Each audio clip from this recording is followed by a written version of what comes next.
Hello, it's Matt O'Leary, and this is an album I really wanted to comment on about a month or two ago from one of my favorite math rock bands, LITE from Tokyo, with their sixth album, Multiple. My favorite LITE album, and I think a landmark in the genre, is 2013's Installation, which I talked a lot more about in my Intro to Math Rock video, which you can find right here. There's experimental left field instrumentation, but it all dances around this core rock trio. To me, LITE is at their best when they're playing with glitchy electronics and weaving that into their classic rhythmic-centric sound. They're definitely one of the more technically precise and in-sync live bands out there, even in math rock. But I really do believe that anyone could get into Installation, even if they're not a math rock fan. LITE's guitar style definitely holds close to their Japanese contemporaries' toe in that it's very clean. It doesn't ever really wail or shred in the same way that more popular American progressive metal and mathy bands like Pliny or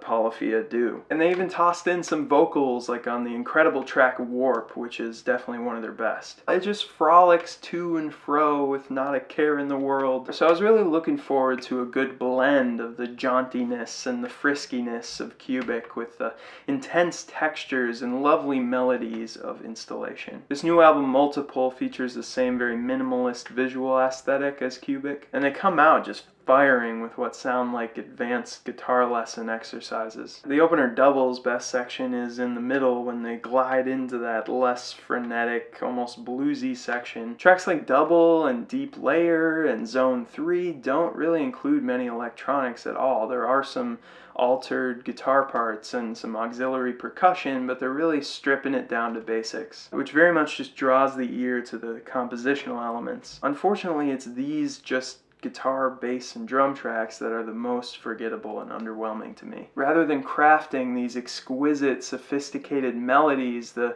performances are more about agility and textural layering. Like on Zone 3, where the drumming is insane, but the combination of licks really doesn't amount to anything beyond an anxiety attack of speed and instrumental prowess. And Temple is a little bit similar, never really transcending, just mere noodling. Blizzard is the one track where this purely rhythmic, non-melodic approach really works for me. I love the insistence of that groove that eventually breaks into a more lavish progression. The syncopated bass and the frisky funk guitar lead the way, with reverb-heavy guitars and pianos plopped atop to just aid in that very epic post-rock feel of the track with the spoken word just kind of hanging in the background. Luckily, what the band lacks in melodic development throughout the album, they make up for in tonal exploration and experimentation. I mean, nothing can make up for a good melody, but they just have this way of stitching all these textures and tones together. Like on One Last Mile, where you have the organ and the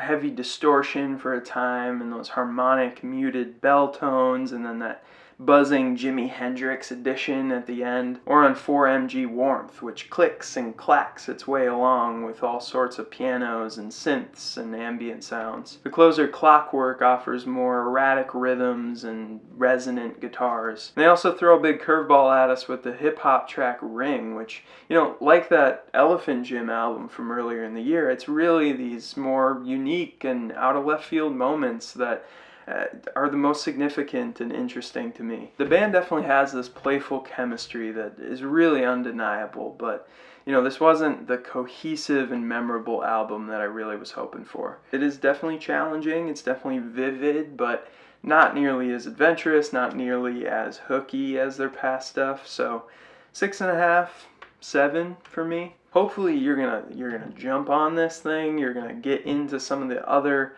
great math rock releases from 2019, and as always, thank you so much for watching.